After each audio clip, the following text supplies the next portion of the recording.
Hi there, welcome to Zephyr's BI and AI Analytics, where we learn by building BI and AI projects.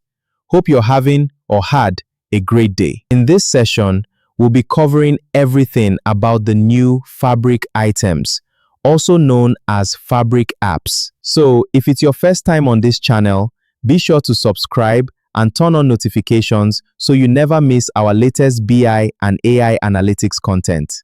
I've curated 5 playlists that take you through the entire process, end to end, and guide you step by step in building your first Fabric app. Playlist 1 covers Introduction to Fabric apps. Playlist 2 focuses on prerequisites and environment setup. Playlist 3 is all about building the semantic model. Playlist 4 covers scaffolding the app and wiring the semantic model. And finally, Playlist 5 covers testing, designing, and deploying your Fabric app. So, what's stopping you? Fire up your terminal, run npm run dev, npm test, and npx arrayfin Fabric up, then build and deploy your very first Fabric app today.